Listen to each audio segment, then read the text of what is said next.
Carmen, how are you today? I am great. I am warm. I have heat.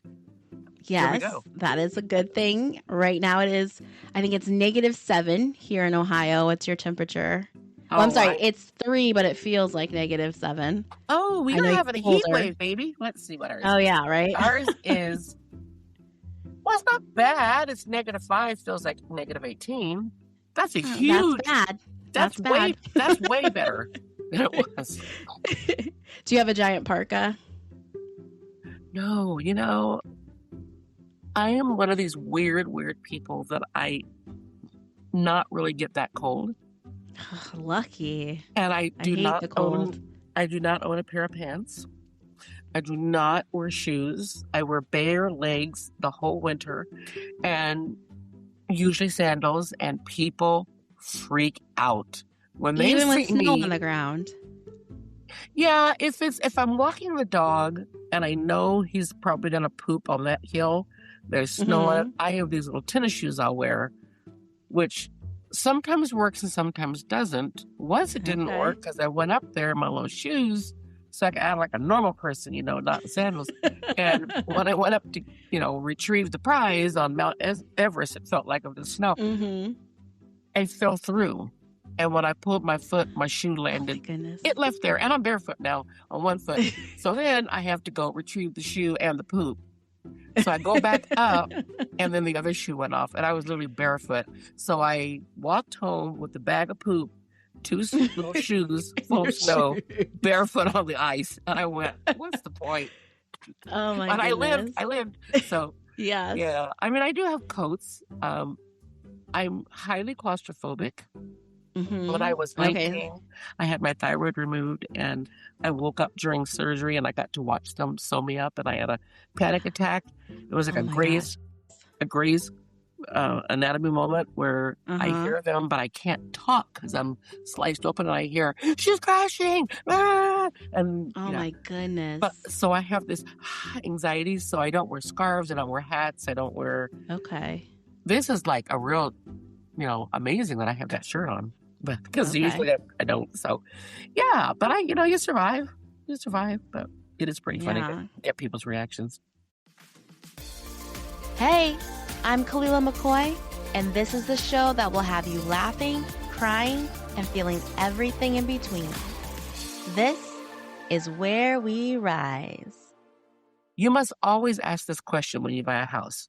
Okay. Is there heat in the bathroom? I would not have thought that. I would not have. I'm guessing you don't have heat in your bathroom? Well, I do now, but it was September, and there was they had a little grate. If there's a grate there, there's heat, right? No. It wasn't connected. And so we moved here, and we had the wavy glass windows, and they wouldn't open, they were painted shut, and it was a hot mess when we moved in there because it was so cold. But we now have windows, and we have a furnace that works, and we got heat in the bathroom. It's getting better, and our house is the reason why God made throws. So we have many, many throws. So you just bundle up. It's actually colder inside than outside some days. Okay, I had to give you a few clips to start just because I needed you to feel how much fun I had with today's guest. Carmen Leal and I talked for 45 minutes before I even hit record, and then we talked for another hour afterward. I really enjoyed her humor, her honesty, and the way she effortlessly flowed from one story to the next. Carmen has lived a big life full of joy and full of pain. And today she shares the unexpected life lessons she learned from a dog. And don't worry, you don't have to consider yourself a dog person to enjoy this episode. Carmen doesn't either. But sometimes the things we least expect end up shaping us the most. So let's fully jump into this conversation. Right about now, Carmen was telling me about another experience she has had, but in a different country. That was the third time she mentioned moving since we had started talking. How many times have you moved? I don't know. No, I don't know. Too many to count. Yeah. Too many to count. Now, I grew up in Kansas, and then I was in Brazil as an exchange student, and then I went to college in Kansas, and then I went to Africa for 2 years, where I taught in the Peace Corps English in West Africa. Then I lived in Chicago for 4 years, and I think I lived 4 places in that time, and then Hawaii, where I lived multiple places, and then Florida, where I lived multiple places, and then back to Hawaii. I lived for yeah. This is actually the only place that I've ever only lived in one house. And it's been now, interesting. It'll be 9 years in March. It's the only time I've ever lived. Do you look forward to moving and the change, or was it just more, it's a necessity, so I'm going to get up and go? It's always a necessity. Okay. Because, no matter where you live, there's things you don't like about it. Mm-hmm. And wherever you live, you can find things you love about it. And so I don't ever move because it's a bad place. It's because something happened in my life that caused it. Right. So, okay. In this case, so it's not necessarily that you're restless and you're ready to move. It's I'm not restless at all, really. Yeah. I mean, there's enough of wherever you live to keep anybody busy if they want to. Mm-hmm. Your life could be so full and rich in the smallest of towns, but it's usually something that precipitates it. So Hawaii, that move came because my husband got a very good job offer. He worked for United Airlines, and he got a promotion, and where he got moved to was Hawaii. That's a really good reason to move. We lived in a town called Kailua. Most of the time I lived there, and that's where President Obama bought his place. He would always vacation there, so it's a great place. Okay. So it was very blessed. But normally, all the moves were because of an opportunity, like fulfilling my dream of being an exchange student or teaching in Africa with the Peace Corps, or something really bad happened, like being an abused spouse and being a single parent, and those things happen. And I think for all of us, and bad things happen to good people. Sometimes they're because we were just plain stupid, and we made choices we shouldn't have made, whether it's drinking and driving, or whether it's not marrying the right person, or whether it's, we all make choices. And sometimes those choices aren't the right ones. And we have to use that horrible word from COVID, pivot. And oh my goodness, yes. Right? Remember that? Pivot. And, yes. And kind of remake ourselves. But often it's because things happened to us that were totally outside of anything that we did. There was nothing that we did wrong. And, we have so many topics we're bouncing around. And one of the topics that we talked about, our main topic, is life lessons learned from a dog, which sounds like a really happy topic, but it started off not happy. And it was in Hawaii. It was in 2015 in June, and it was a day off for both of us. So we went to the beach, because what is more cliche than going to the beach in Hawaii? And we just had a lovely time. And I had a book club that day. And so we decided to take the scenic route that we never take, because we're always rushing, and take the pretty route and enjoy nature. And we're just at a stop sign, just loving everything. And then, bam.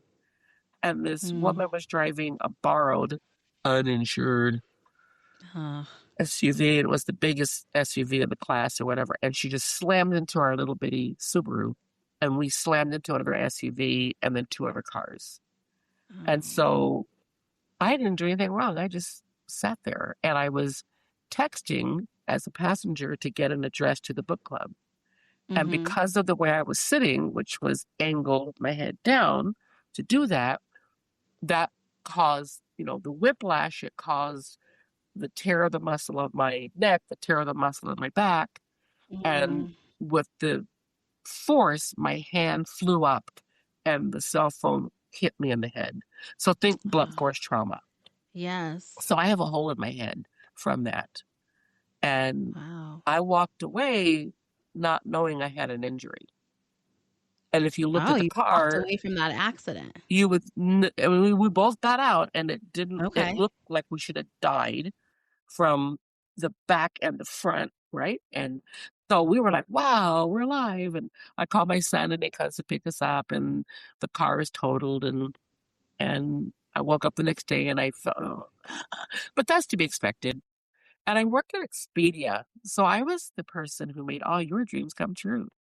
I was at the desk of the hotel, and there's Mai Tais over there, and there's a beautiful pool on the beach. And Mhm. aloha, is this your first time in Hawaii? How can I take all your money from you, booking all these wonderful tours? And I did. I made your every wish come true. I was a concierge, and I was very good at what I did. And I love Hawaii. I love everything about it, the weather, the mythology, the just everything about it. And so I really would engage with my customers, and it was one of my favorite jobs I've ever had in my whole life. And that works really well until you have a headache. Yeah, And I had a I can headache, see that. and I know I've had 10 years of every day is a headache. It's just a matter of how bad is it. And I really had a tough time, and I didn't understand concussions. I Mhm. didn't follow because I didn't know concussion protocol. Right. Which I have the kind of concussion that NFL players have where you can't really see it until you're dead. So Okay. um, I was very lucky to walk away, and but it was really hard. I had to teach myself to read again. I couldn't sing, and I am a vocalist, and I sang in a wonderful choral group, and I couldn't do that. Mhm. I had a really hard time with conflict. And when you're working with people, there's conflict. If it rains and your luau rain is rained out, whose fault is it? Mine. I told you that. I should have known. Just ridiculous things. And so dealing with conflict when you have concussions and you have severe intractable migraines, they are not good combinations at all. So at this point, had you seen the doctor and they told you had the concussions, or you just walked away from the accident and you tried to keep living? I saw my doctor, my regular doctor, a Mhm. few days later, and he's an osteopath, and he was really, really more working on the Like muscles your in my back. neck and my back and Okay. trying to get me not to hurt and um So did trying he to even realize you had the concussion? no, because that's not really what he does. Right. And Okay. I mean he did ask the right questions. Did you black out? No. Did you fall asleep? No. Did you throw up? No. Mhm. So he asked all those preliminary questions. And Okay. to your listeners, you don't have to do any of those things to have a concussion. We see on the Mm. movies, Right. stay awake, don't throw up. Well, that's what we see. The reality is you don't have to have those symptoms. Not every disease or every injury progresses in the same way for everybody in the same timeline. And so as my headaches kept getting worse and it became harder for me to do my job and I was not getting support at work, I mean, I know now that they really thought I was a liability because when you're on commission and you got to hustle, and so I was still the top producer, but what it cost me to hustle just about destroyed me. And now I know no job was worth it, but I was so scared of going back into poverty. Prior to that, as a single mom with kids, and then caregiving for my second husband, who was terminally ill, sadly, early on in our marriage, Mhm. and losing my home and going bankrupt, I had clawed my way back. And you didn't want to lose I that. just couldn't. I just couldn't. I could not give up my job, which I loved. And you always think, I will get better. So then Mhm. became take this drug, take that drug, do this therapy, do that. And it got to the point where all I did was go to doctors. I had 6 Mhm. doctor's appointments a week. I Wow. had a couple massages, and I had acupuncture, and then I had a therapist, and then I had the neurologist, and um, I had a psych eval with one of the top neurologists there. And he said to me afterwards, it was a 9 hours stretched over 3 days, and they get a baseline for you, and then they are able to figure out who you used to be in your brain and who you are now. Hmm. So he said to me, you must have been very smart or intelligent at one time. I said, must have been. I mean, I was like, he said, well, you Like, is this a probably, compliment? he said, you probably lost about 30 IQ points because of Wow. this wreck. Hmm. And personality changes. I didn't know me anymore. I didn't, it's interesting. People will be there for you for that initial, oh, I'm so sorry. And I don't care whether it's Right. cancer or it's this or it's loss of a spouse, whatever. But honestly, people get really tired of you. And they also don't know what to do for you. And so there's the guilt that your friends have. And I had no family there. I had one Mm-hmm. son, but I didn't have siblings and parents and all that. And so I found that my friends just left. And Hmm. now I work really hard at being a friend when Yeah. people are having the disaster of their life. And as we get older, we all have more and more disasters. And so I try and be that friend that is always there. I'm the one who's going to cook for you. I'm going to sit with you. I'm going to Mm-hmm. be there. I'm going to send you funny memes. But it's hard. Life goes on and people have their life. And Right. so I found that I didn't get really, even from my husband, I didn't get the support I needed. What did you feel you needed most at that time? And, I think I needed people to accept that I was never going to be the old me again. Hmm. How had your personality changed? Oh, my personality changed. Oh my gosh. I became more blunt, which is hard to believe. The filter, oh my gosh. I had no filter left. And I didn't have much to start with. And so we all have a situation where we know what we want to say, but we know there are inside voices and outside voices. And Mm-hmm. I did not Yes. have an inside voice anymore. They were all Uh-oh. outside. And I probably hurt people.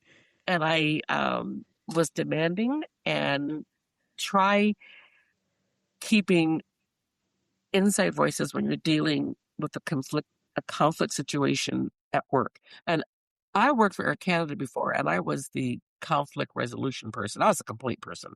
So I was good at what I did. But I knew how to do it, done it for years, won awards, owned a company where I trained people how to do it. Mm-mm. All bets are off. When that filter left, was it like after you said it, you're like, oh crap, I said that out loud? Or was it just like, I said what I said? Both times. I'll give you an example. This is the day that I knew I could no longer do this. Mm-hmm. So it was in December, and this woman was from Minnesota. Sorry, Minnesota. You're getting a rough one this week, but here's another one. So Minnesota, and they were there on their 40th wedding anniversary. And this woman was annoying. So she'd come to the desk and picks my brain, and I give her all the different options. We price it out, and I'm on commission, lady. Now, you don't know that. Okay, I get it. Right. However, she says, this has been very helpful. I'm just going to take these brochures, and then I'm going to go on the internet and book it because it's cheaper. Ugh. And I said, Yeah. I understand. Hawaii is not an inexpensive destination, but please understand, if you book it yourself, I can't help you. So if it rains, I can't change things. If there is a Mm-hmm. wreck and you can't get to your destination, I can't touch any record that I didn't make. But, Right. mostly things don't go wrong. So feel free. Okay. So I was like a little pissed because people had left and gone somewhere else because they couldn't get me. Right. This whole week, like 4 days, she's whining. She's coming to the desk, asking me questions, sucking up my time. I'm trying to be nice, but it's raining. Now, remember, it's December. We do have a rainy season, and it's December. Mm-hmm. Did you not do any research before you chose this? Why is it always raining? And it was, I go, you know what? It's an afternoon shower. It cleanses the air. It's so sweet. Your luau's not till 5:30, and you're on the dry side of the island. Don't worry. I'm doing everything right. And Right. inside is a different story. But I'm holding it together. And she won't stop. And then she's in front of me, and I have this long line of people trying to spend money, and they can't do it. And they're leaving. And my paycheck, I can't pay my bills. I'm getting all stressed, right? So she starts again. Why is it always raining? Blah, blah, blah, blah, blah. Well, if there wasn't rain, there wouldn't be rainbows. Look how great it is. I mean, I'm doing, and she wouldn't Yeah, you're stop. And good. okay, get this picture. And we're talking like 20 minutes of this. I'm And not people making in line are money. probably getting impatient. And people are impatient, and I have real problems to solve, like rebooking stuff, whatever. And so she goes on. I looked at this woman and I said, you know why it always rains in Hawaii? She goes, why? I said, well, it depends upon how bitchy someone is. And I said it. And I went, oh no, you didn't say that. You just didn't say. So I quickly said, but that's not you. It was from you. My goodness. There was my last guest before you. Oh, she was such a witch. She made it rain. Now you just breathe deep, think good thoughts. And the rainbow came out. She thought she stopped the rain. Oh my And goodness. she You left. gave that woman so much power. And I picked up my phone and I called my manager and I said, I'm done. 2 weeks notice. Because I cannot be trusted. If I can't have a discussion about the weather without calling someone a bitch, I'm done. I'm done. And so that was the day I gave my notice. So, and that's, I could have been fired for that. You could have got me fired. And there were other things I know I said that I should have been fired. And the stress of holding everything in and having this headache and not knowing what's wrong with me and knowing there's no fix. And there were other, I don't know if you can see this eye. My right one, you can see it isn't symmetrical. It droops. Right. So I've had, 4 eye surgeries to fix this. When the phone hit me, it severed the muscles that hold up the eyelids, so it dropped. So I have this terrible fear of driving anyway. I had no idea I was driving with no peripheral vision until I got here. I thought people were all gunning for me and trying to kill me.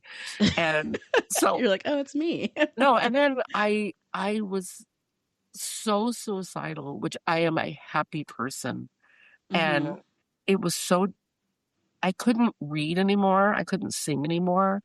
My whole life was nothing except working and medical and changing drugs with all the different side effects that made me not me. And there was just no end. And we were talking, 2 years of this. And my son had just he had just graduated from law school. He went to U Medicine Law School, married a girl from Wisconsin. It's the whole story how he got involved in Wisconsin. And they had just moved to Oshkosh. And so they lived, he and his son and wife, for 2 years. She did not like humidity. And so she, there was no chance of them staying. He wanted to. She didn't. She won. And they went back. He was there during the wreck. He picked me up. But I don't ever remember he or his wife saying, is there anything you need? And so I take responsibility for the fact that many people weren't there because they didn't know how to be there, because I didn't give them express instructions. Like when I was a single parent and, raising my, trying to care for my second husband, and people say, I am so sorry if there's anything I can do. Yeah, you don't mean that. You don't mean that. I mean, you mean it when it comes out of your mouth, but most people aren't going to follow up. You've said that before. Right. Yeah. And how many times did you follow up? I am so sorry if there's anything I can do. You don't follow up. I don't follow up. There's just, the world gets in the way. Right. So I got these 3x5 cards, and I would write, pick up boys from soccer Monday, Wednesday, Friday, 4:00. Need a dinner on Friday. This is what I want. I mean, I was that specific. If there's anything you can do, I'd say, thank you so much for asking. These are the things I want. What would you like? And people would take their card, and nobody didn't show up. Everybody followed through. That's really good. Okay, life hack. Do that. Yeah, that's because a really good idea. People want to help. They truly do. They just They don't know how. what to do. And you need to tell them what would be helpful. If there's anything I can do, I am so sorry. I need a prescription picked up. And I don't like driving after dark because it's hard for me to see now.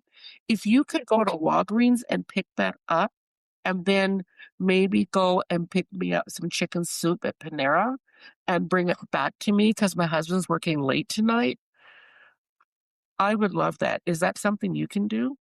You're not going to say no. Right. Because I'm not going to ask you if I know that you're not off work. Now, Right. you have the right to say, oh, I already made plans tonight. I can say, that's fine. That's fine. But Right. if you haven't made plans, you're going to say, yes, I can do that. And you will Right. do that. Especially if you genuinely mean, what can I do for you? You say, I can do anything. There And you so go. I just That's your tell you what to anything. do. I give you up. But I didn't do that. I didn't do that because I was in so much pain, both emotionally and physically. And I I just didn't revert back to all the lessons that I knew. I mean, I wrote books about this stuff. I traveled around the world speaking on this stuff, telling people this. You would think I, of all people, would practice what I preach, but I didn't. And so I will accept that. So I was 60. We moved here when I was 62. So it was Mm-hmm. almost 2 years of this.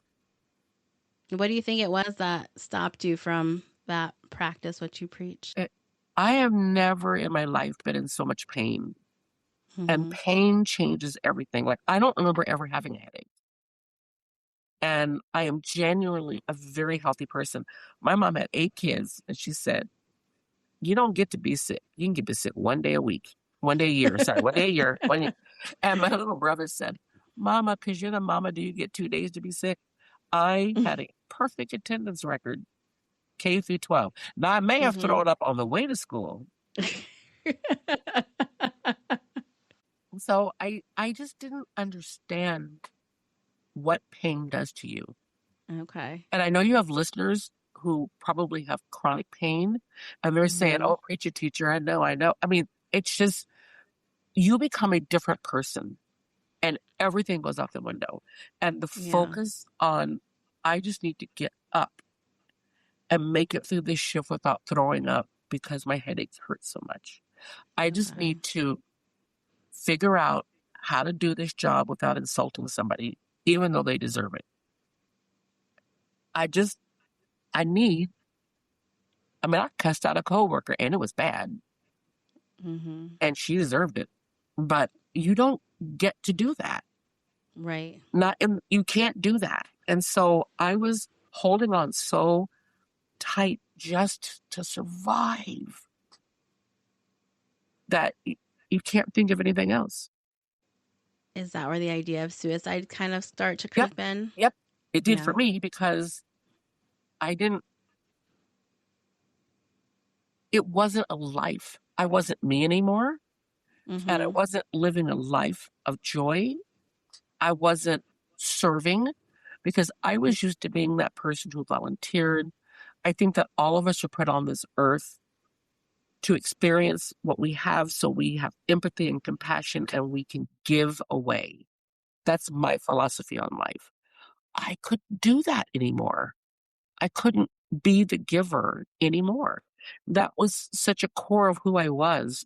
Through all the ups and downs in life, that was still me. That was the hallmark of the character that God put in me, and it was gone. If that's gone, why do I exist? Like my mother, people, they say, what is one thing that someone told you that made a difference in your life? And people will maybe speak to a president or an actor, somebody famous. And my mom is Right. always my mom. And my mom always said, be the best you can be, and then help others be their best selves. Mm-hmm. That was our family mantra. That Yes. was I like ingrained that. in us. I could not be the best me anymore. And I sure couldn't help Mm. anybody else be their best self. So if I am not me anymore, and I'm not helping anybody, why am I on this earth? Why am I there? Because if I'm Yeah. not there, I don't have to deal with this pain anymore. Mm-hmm. And even though you're hurting the people that you leave, at that point, maybe you feel like you're hurting them more by staying.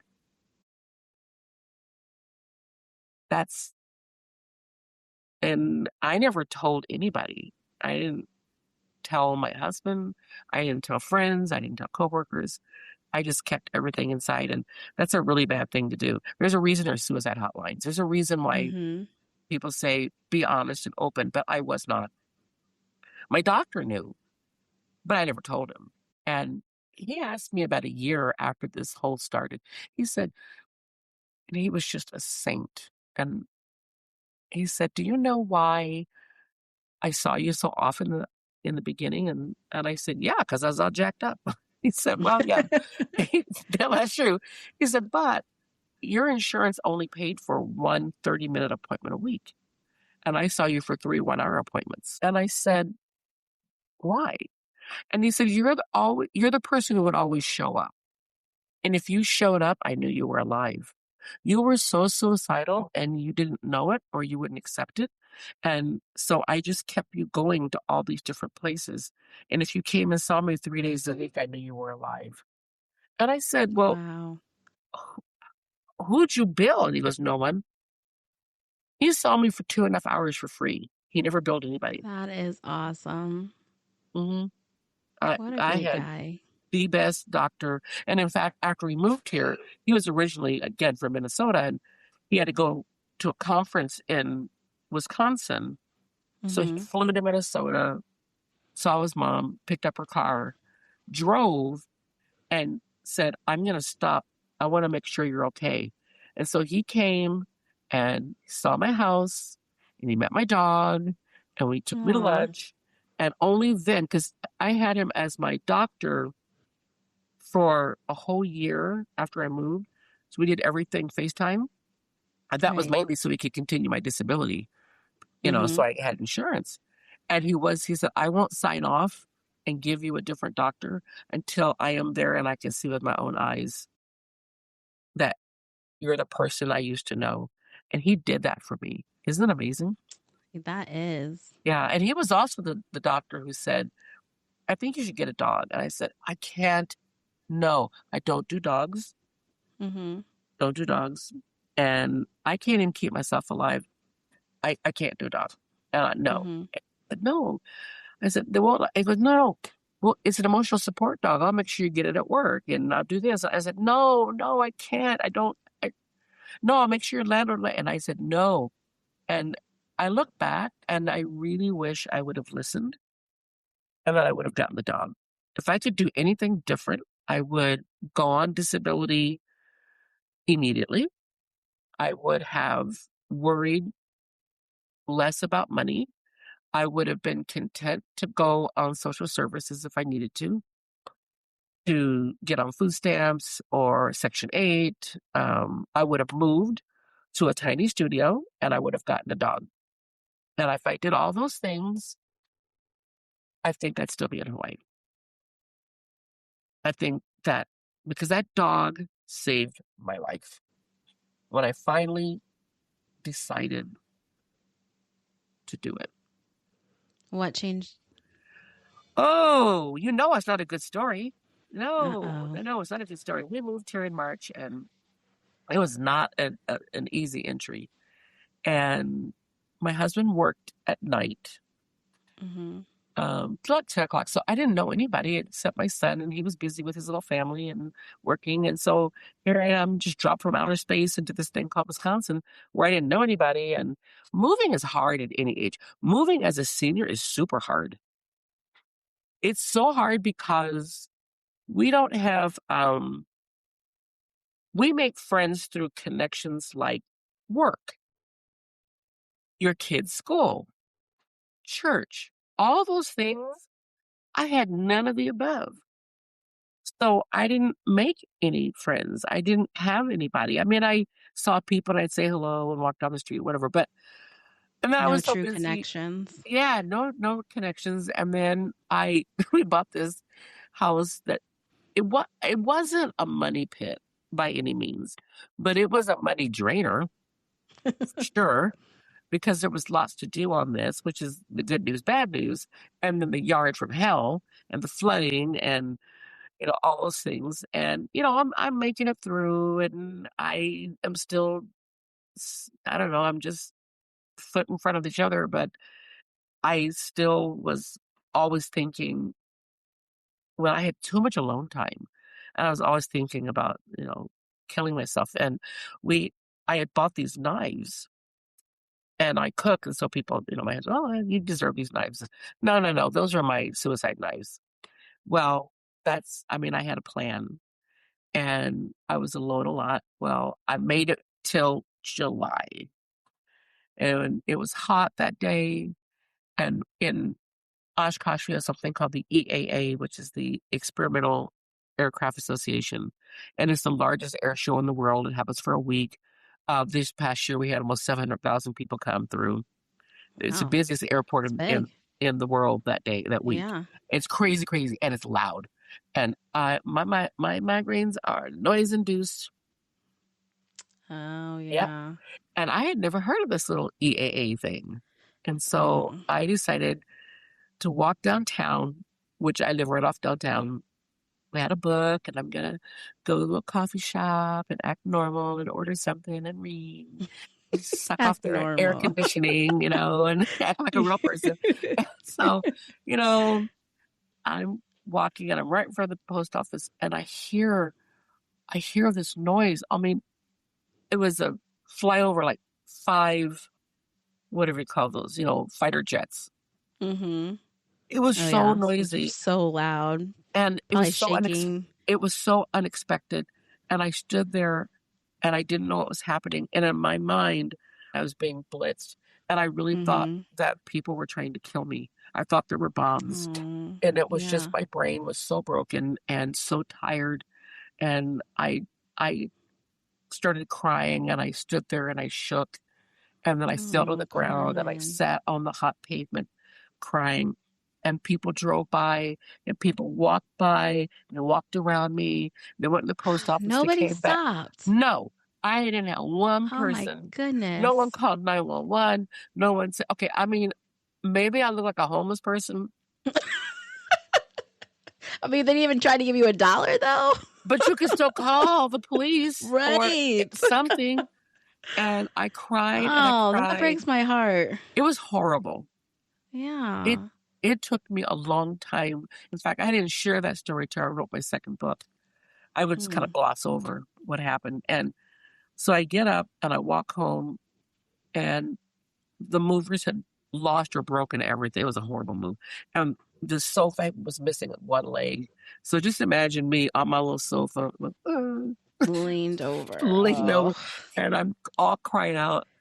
And all I can think of is, okay, if I get up, I can get to the kitchen, I can get these knives, and I can kill myself. I mean, I wasn't even making light of it. That was my plan. And I got in there, and there were boxes that were not unpacked, and I'm frantically going through the boxes. The movers had lost the box where the knives were. Well, good. But sorry. And I'm like, well, I had words I'm not going to share here because they're inside words. And so I go back to my little couch and I thought, you know what? I'm going to get a dog. It's not going to work, but I've tried all these drugs. I've tried so hard and I know it won't work. So I'm going to name this dog Xanax. He'll be like all the drugs I threw away because it didn't work. But my husband has always wanted us to have a dog. And I've always said no. He was a dog person. And I said, so at least when I die, my husband will have the dog and he won't be alone. So that was my big plan. Okay. So you were still thinking about taking your life, but you just figured a dog would be okay for right now. Work, but at least he would have that. That's pretty logical, right? I mean, come on. Yeah, I mean, that was nice of you, I guess. It took a couple months and we finally went. And we went to the only shelter that was open. It was a little rescue, independent. And they have a little website where they have the dogs, the bios, and my husband had pre-picked the ones he wanted to see. And he was excited, and I'm not. And we get in there, and you can imagine how enthused I was. And every dog came to him. It's great. Aw. And they treated me like I was Yeah. chopped liver. Like, I'm like, if this is my emotional support dog, shouldn't the dog come to me or at least know I'm in the room? So the owner said, well, what do you want in a dog? I said, well, I want a dog that doesn't jump, don't bark, don't lick, don't get on my furniture, and is not a pest. That's what I want. I don't want no annoying dog. And he said, well, I have the perfect dog for you. You want a stuffed animal, right? I said, yep. He goes, no, I I was got a gonna great dog say, for you. I know it's Got not a a great dog. dog. So he goes back and he brings in this little brown nothing of a dog. He's like a mutt. Like it wasn't like, ooh, look at those blue eyes. Ooh, you're this. No, it was just nothing. It was a mutt with a long tail. Had no idea what he was. It was like, I don't know. He was really underweight. Turns out he was 12 pounds underweight and he'd been estranged. And the dog didn't notice my husband was in the room. He came straight to me and he sat in front of me. He just sat there and he just stared. And the owner said, why don't you give him a treat? And I held it out and he was so gentle eating it from my hand. So you could tell he had been trained to some degree. And then I took him on a leash and we walked. And so we adopted this dog that day. Did you start to feel a connection in those moments with them or? No, No. not even. Okay. No, I did not. And then it got really bad. It got really bad because I had finally made a couple friends from book club that I had started going to. So I had plans to go to the theater and I didn't want to cancel my plans because I might never get friends again, right? So I thought, well, how bad can it be? I got hardwood floors. He'll just poop and then I'll just come pick it up. It's only a few hours. Oh, no. That is not what happened. I walked in and to utter destruction of my house. My 106-inch drapes that we negotiated for, the silk drapes, never gone. Just torn down. My gosh. I had the curtains upstairs and the blinds I had bought that week, torn down. The bathroom and the bedroom. Got into the pantry, knocked over the shelf, destroyed everything, ate the macadamia nuts. I think I was most mad about that. And there's supposedly a poisonous nut for him. And of course, there was I was going to say, did he get sick? Nope, did not. What he did, though, is he couldn't stand. He couldn't walk up the stairs. So we had to carry him up the stairs, put him in his little bed, and he couldn't stand. And I said, we have a problem. If you can't stand, you can't poop. And if you can't poop, we got a problem. So we ended up having to go to the emergency vet. And no, the cost was ridiculous. And I didn't even want this dog. And I told her, I said, I don't want any fecal exams. I don't want nothing except tell me what's wrong with his knee or whatever it is and fix it. Because he's already been to a vet within 30 days. I don't need none of these tests. They came back with every test known to man. $1,700. Wow. And I said, no, I'm not paying that. And she goes, oh, no. I said, no, listen, I told you. First of all, get the manager so the vet comes out. I said, first of all, I want to thank you for hiring the hearing impaired. Because that's the only reason this happened. Because I was very specific. And I'm a very good communicator. I told you what not to do, and they did it. Right. And I'm arguing with these people. And I said, no, I'm not paying for it. And I wrote a number down that I would pay for, which was $500, which was more than the adoption fee. But I said to her, this is what I'm offering you. All he had was a sprain. I could have given that dog baby aspirin, and it would have been fine. That was it? It was it. Oh, my goodness. But I call that my stupid tax. Okay, that's my stupid tax that I had to pay. But I said, I'm not paying a penny more. And she says, well, I said, look, I'm not paying this. I'm not paying this. And I said, here's you're either going to take $500 or you can take the dog. Because the dog was $300 and I can go get another dog. There's a lot of dogs out there. So you got a dog. So she took the money and I go home. And I'm not going to say it was instantaneous at all, but I am going to tell you when you have a dog, unless you like cleaning up poop in the house, you must take them for a walk. Okay, yes. Because we did not have a dog-proof fence, I found out. Lots of stories about runaway dogs. But you must walk them. And if you walk them, you must get sunshine. And you're going to get this healing vitamin D. There's something about being outside that will help whatever ails you.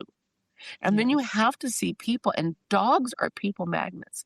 And they have maybe have passed you 100 times, but they won't pass you with a dog.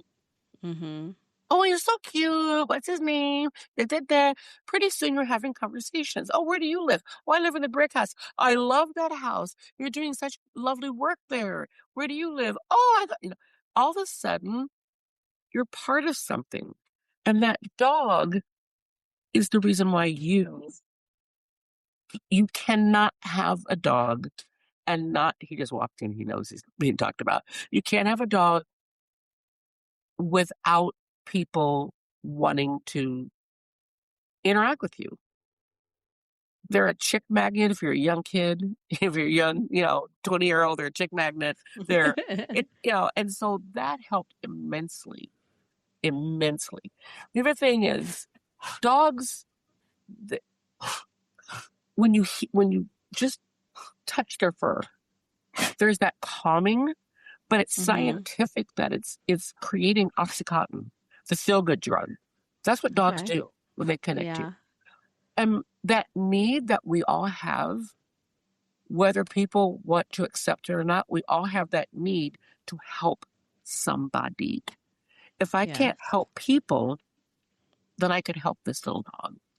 And so it helped me to start gaining some of me again. And dogs are just flat out funny. They just do funny things. They are, and it's just they're just fun. They're conversation points. And so it didn't happen overnight, but I would tell you probably the number one thing that helped is realizing you can have all the drugs you want in the world, but the biggest drug is having purpose in your life. And all the purpose in my life had been stripped out. And I said, I don't think I'm ready to work. I don't know what I want to do, but I can't just feel sorry for myself, and I can't just focus on this pain. So I went back to the shelter. It was about 2 weeks. And I had so many mistakes with this dog. And he was so helpful. I'd go back in, or I'd call him, and, he'd help me. And I said, you're really good at dogs and you really suck at marketing. I'm looking at your website and it's awful. And I do marketing and I'm really good. How about I volunteer? People don't willingly volunteer, but I said, no, I'm not going to be like in the shelter because I don't do dogs, but I can do fundraisers and I can do websites. And so I started with bios and I increased their visibility. And then I helped design a new logo and I got someone back home to do it for free. And then my husband rebuilt their website as a volunteer. And then I just did more and more. I did grant writing and I did fundraising. And in the 4 years before they closed because of COVID, I wrote 6,500 bios. Wow. For 6,500 unique dogs in off-down homes. I changed the lives of 6,500 families is what it comes down to. And saved the lives of these dogs from Kentucky where they brought these dogs in because there were so many homeless dogs there. And it gave me a purpose. It made me feel good about myself. And in the process, it kind of put me on the map as the dog person, which is highly ironic because I'm not. Because you did not want that dog. I'm not a dog person. I'm not a dog person at all, which is really funny because I write books about rescue dogs and speak about it. But I think God has a great sense of humor and he uses whatever he needs to use. And in this case, it was the seed that doctor planted and said, I think you should get a dog. Yeah. And I did. And so he did. He saved my life. Coconut. His name is Coconut because my grandson said, you should name him Coconut. I said, why? Well, duh. His mommy and daddy are from Hawaii. What are you going to name him? Pineapple? So, so Coconut is the perfect name. He's brown and he curls up a little ball. He looks like a little brown coconut. And it's also a conversation starter because you can't hear my dog's name without saying, Coconut, why? Hawaii. Why did you name him Coconut? And Right. it just sort of blossoms into conversations. And this dog truly, truly saved my life. Uh, on more than one occasion. There was another near suicide, even after I had him, and he saved my life again. And so we learned so much from dogs, from nature, from animals. I was never a big nature person. I always grew up in the city. Moving to Hawaii certainly made me more in tune with nature, but it still kind of wasn't my thing. I just I accepted it and I loved it, but it wasn't me. But as I get older and as I'm in this environment, we change. And so I am more into with nature. My yard is all native plants and I'm helping the environment. And I walk out in the summer and there's like, monarchs and hummingbirds and it's beautiful That and I get sounds weeds. beautiful. Well, yeah, but the weed part isn't. And, I'm not a big gardener. So I'm like, I call myself the reluctant gardener. But I was on the garden walk, so, obviously I did something right. So you just never know what doors are there for you to go through. Mm-hmm. Um, I was a real stubborn person, didn't Yeah. want to. I love this dog. Will there be another dog? I don't know. I mean, he's almost 10 now, so yeah, yeah. He was not a puppy when we got him, and he was the Yeah. really perfect fit for me. And so I wrote, probably because I'm such a great marketer, should mention that I wrote 2 books, and one of them is Mm-hmm. called I Chose You, Imperfectly Perfect Rescue Dogs and Their Humans. And the second one is called When Love Wags a Tail. And both of these are compilation books where I tell my story and I weave it into each chapter. And then I interview people from all over the country and I tell their rescue dog Nice. stories because I felt like I haven't earned the right to write a book about dogs because I've had one dog. I mean, we had dogs growing up and whatnot, but really, I'm a one dog person. What I can't tell you what it's like to have a 3-legged dog or to have your dog die or you get in a car or to be epileptic or any of those things. I can't tell you about having a puppy, but I know people. So I kind of think a mini memoir meets chicken soup for the soul. That's what books are. And then I I like started that. getting asked to speak because I was a professional speaker for a long time. And so I have a talk that I give called Life Lessons Learned from a Dog. Mm-hmm. And God gives us lessons and to learn and we can learn them from people, from nature, from dogs, from cats, from experiences. And so for me, I think the biggest lesson to learn is that dogs wake up every morning happy and excited to start the day. Yes. Do you wake up every day excited and happy to start the day?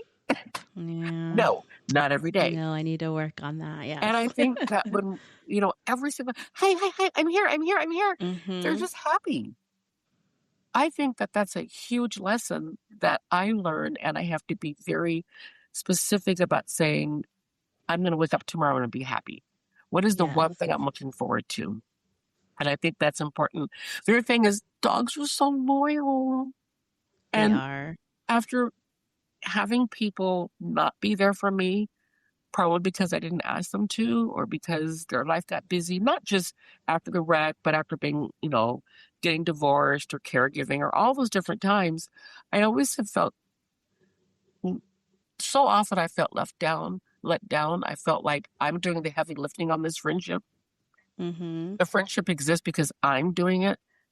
And I know you've had those friendships and you have Mm-hmm. family members like that.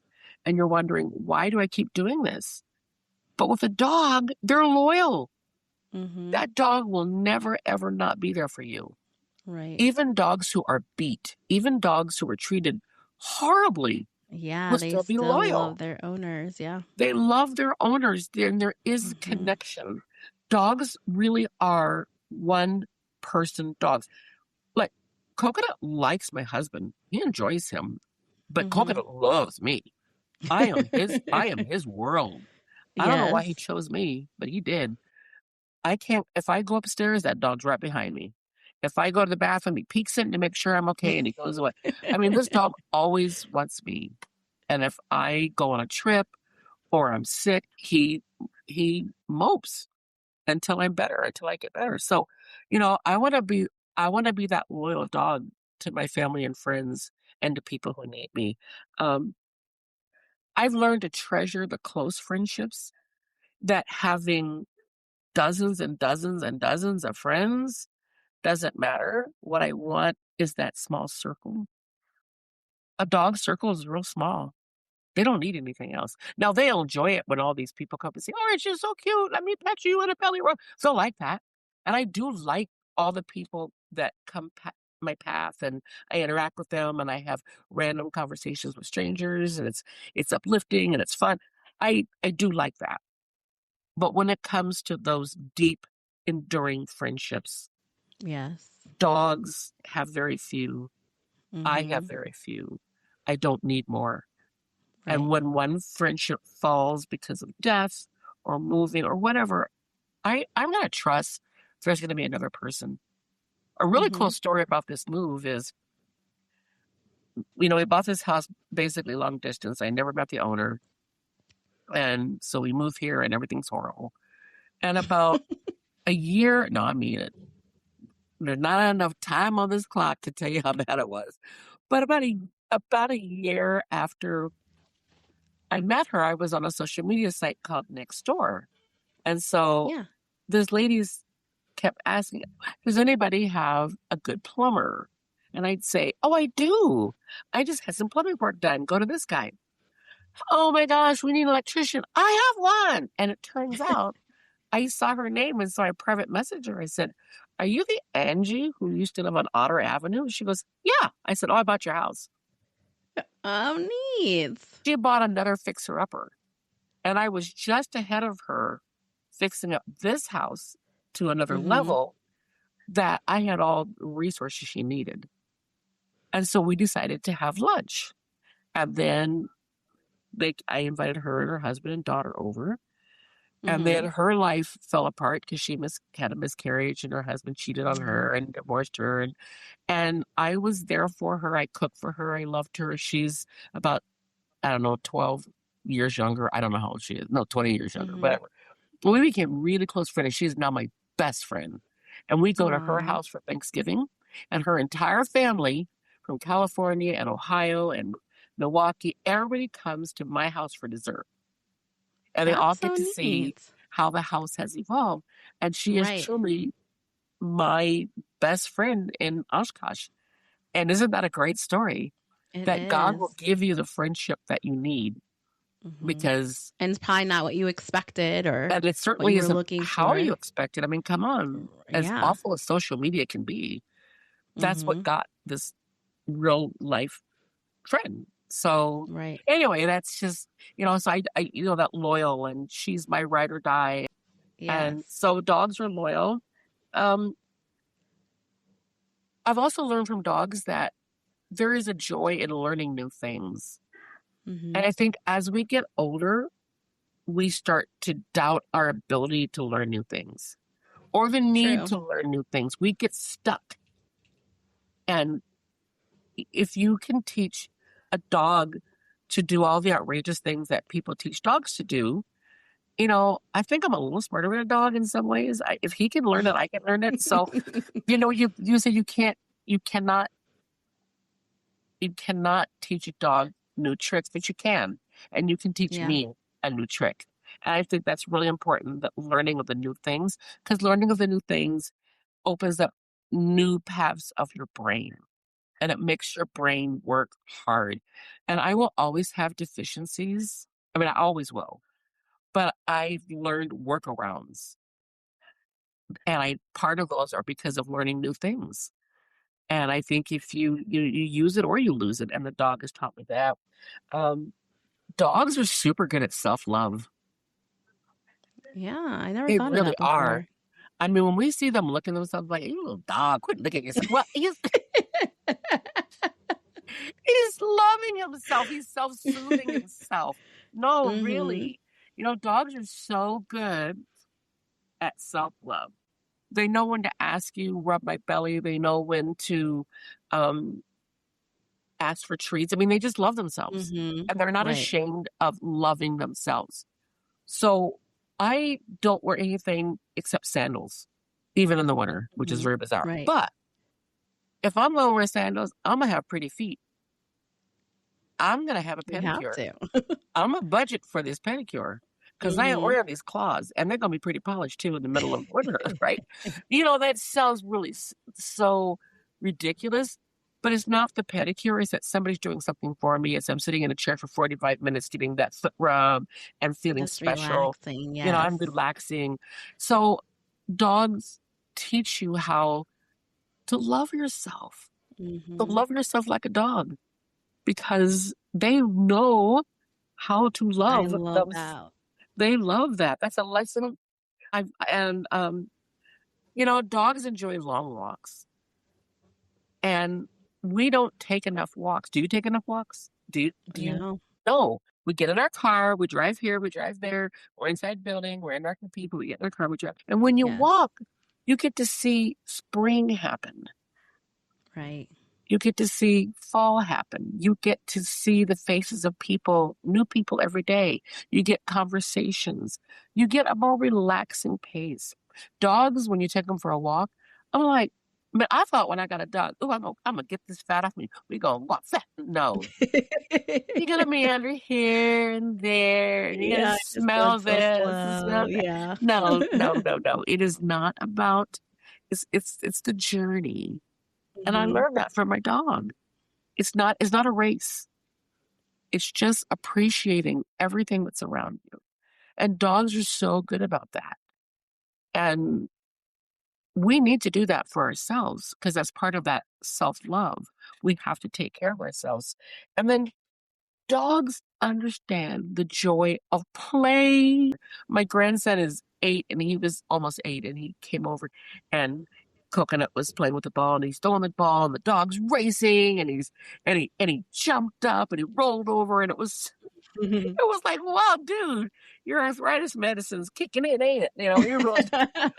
But it was so, we're all laughing at this dog and it was just so much fun. And just the sheer joy of play. When was the last time you played? I don't mean going to the gym and getting on the Stairmaster or a spin class or just play. Our bodies need it. Our souls need it. Our minds need it. And play is different for different people. But that dog has taught me that I need to play. You know what dogs know? They know the value of a really good nap. Oh, that's something I need to work on as well. And I don't nap. I don't ever nap. And me either. Sometimes your soul just needs to nap. And so when I say they need to nap, it's not necessarily I need to close my eyes and snore and be gone for 2 hours in the afternoon like my husband does. Right. I need, no, true story. I need my soul to nap. I need to let go. I need to be nourished. And that might mean getting a nap and closing my eyes, but often to me, a nap is just relaxing and not worrying about anything and just being. And dogs can do that. And I think we need to do that, and we don't do enough of that because our lives are so hectic and everybody's so angry these days. And I don't want to ever say that what's happening in this world is not scary and stressful, and the anger that people have and the fear they have is real. Correct. But still, take some time to take a nap. Give your soul time to take a nap. Because to find some peace. That's otherwise, it's just it's not going well. No. You know what dogs love? They love routines. I said I would never have a dog that sleeps in the bed. Well, he does. So this dog has Never a say routine. never. Oh, I know that. This dog has a routine. He has to come upstairs, jump on the bed, my side, has to be my side. And then we're in the bathroom brushing our teeth, blah, blah, blah. And then I come in and he goes to dad's side of the bed. I get in the bed and then my husband gets in and then he sleeps. He starts off in between us. And I say, Coconut, Coconut, come up, come up. He can't do any change of routine. He won't do any change. And so so he'll come up and then he stays there till I go to sleep and then he goes to his bed or whatever. But the routine is always, always, always the same. And I'm not saying we have to be regimented like that we can't be flexible, but I am saying there's value in routines, in consistency, in knowing what comes next. We live in a world that feels like it's nothing but chaos. And so when we can create some routines in our life that make us feel safe and secure, it's not that you don't work around those routines, but they matter. And I never knew that. And I didn't have routines. And so having these routines has really helped me to become grounded. And I learned that from my dog, just watching him, all the different ways that he has to have things exactly this way. Even eating, he wants me to be there watching him eat. Oh, come on, fools. Just eat the darn stuff. It's the same today as it was yesterday. Nope, gotta watch it. So it's kind of funny. And then the last thing is, and I think it's the most important thing in our world as it is right now, dogs give everyone a chance. Yes. Until it's obvious they don't deserve a chance. Because dogs will always give you a second and a third and a fourth. I might step on your foot and you will forgive me and you will come right back to me and let me do it again. Now, if it continues to happen, he's not stupid. But dogs will always, always give everyone a chance. Everyone this dog meets has the possibility of being his friend. Whether it's a dog or whether it's a person. I have to be the one to check the boundaries. It's my job to say, okay, Coconut, let's sit and let's wait. We don't know if this little boy likes dogs, so let's wait. And you can just see him ready and his tails. He wants it so bad. So excited. But yes. I'm the one who has to make sure that everyone in his orbit deserves a chance. Because if I can read the body language of this big dog that's unleashed, no, this dog doesn't deserve a chance right now because his owner's not there. We don't know if he's trained. He's bigger than you. I just know it's not going to end well. So let's not do this. Right. But dogs give everyone a chance. So, those are the lessons I've learned from my dog. And there's so many more. But I think that those are the ones that have helped me literally stay alive. Those are the ones that have helped me understand I have to have a purpose. That I may not be exactly the same as I used to be, but the core of me is who God made me. And I've had to learn new things. I've had to learn to be comfortable with taking a break and saying, I'm canceling this because I have a headache. I'm not joining this. I've learned the art of no. That's hard. That's a hard one. And dogs definitely have the art of no. Oh, yeah. They definitely do. So I've really had to learn. That was a super hard one for me. Because I struggle with that. Because I'm really good at lots of things and I like to be involved and I like helping people. And so learning how to say no has helped keep me alive. It really has. And so this has been like a whole mismatch of stuff and hopefully there's something in it. Oh, no, I love talking to you. It's been great. I do want to know about your life lessons of dogs. Like, what made you, because you're not a dog person, you said you don't really like that. What made you decide, okay, I'm going to sit down and write this and start sharing what I'm learning with others? Be, uh, my son calls me Oshkosh famous because I post a lot. I do a lot of social media. I don't Okay. I don't get paid for it. I'm not an influencer. I just I love marketing and I love helping small businesses. So when I buy something or I eat out, I never give a bad review, but I'm very vocal and now people follow me. And I get very involved in local politics, not running because I can't run because I don't want a muzzle on me. But I've been very aggressive about helping candidates or like we had a referendum that I felt we weren't getting transparency. So I went out and found answers and then shared it. I didn't take sides, but I said, they're not transparent. I need to be. So as a result, I have many, many, many, many followers. Okay. And when people learn my history of having owned a firm, marketing firm, and being a professional speaker on Mhm. all these different topics, I get asked to speak a lot. So the university here, it's University of Wisconsin Oshkosh, has something called Lifelong Learners Program. And so people can pay a very nominal amount. I mean, they can go to all the workshops and presentations for free. They got audit classes. And I mean, it's a pretty cool thing. It's for seniors. And so they asked if I would speak, and I said, sure. So because I have written books for and about caregivers and grief and all these really upbeat topics. And when you're a senior, they had me speak at a big retirement home here. And so I Mhm. thought, well, I will do something called, I have a talk called how to be the joyful caregiver. Because you don't think of joy and caregiving, they don't fit at all.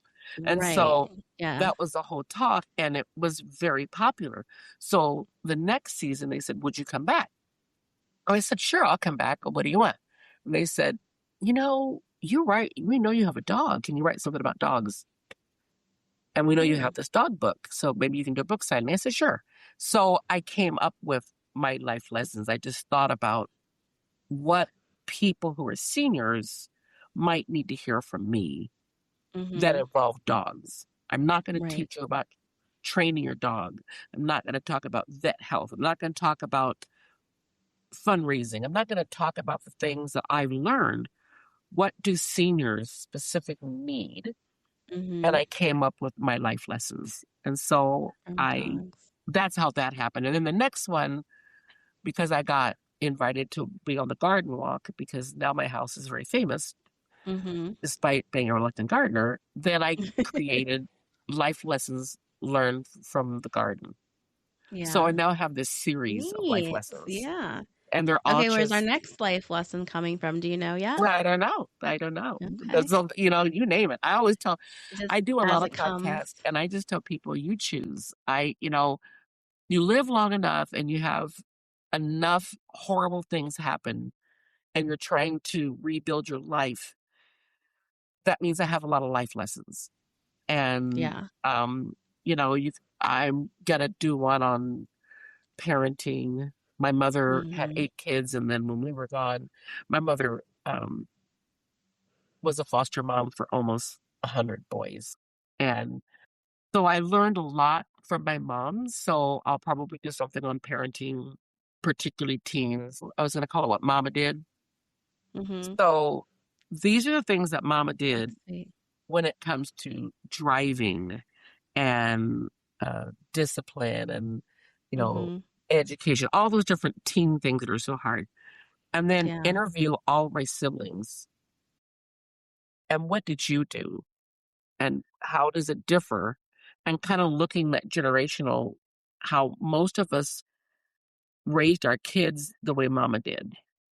And when we were very, very poor, welfare food box poor, single mom, and all four graduated from college and all four are homeowners and all eight, sorry, have made it through life and have purpose in helping other people and the Yes. legacy and all those foster kids. My mother is the reason that we are and that we're leaving this legacy. I mean, just so many people of influence in their little community. There may not be anybody like, yes, my nephews are known worldwide, and my uncle and different people, but most of us are not legends anywhere but our own little community. And we don't feel like we're legends. We're just doing what we do. Um, I don't know, like I'm a real big movie person and I love Mr. Holland's Opus.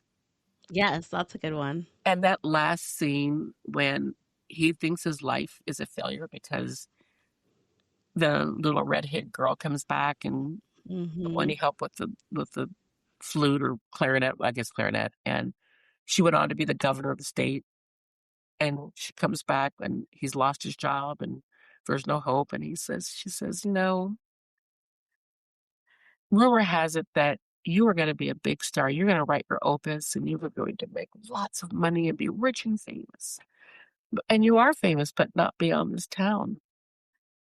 And I cry when I think of it because he just feels so shattered.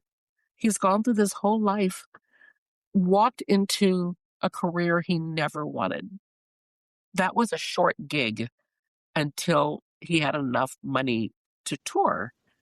Right. And he went kicking and screaming.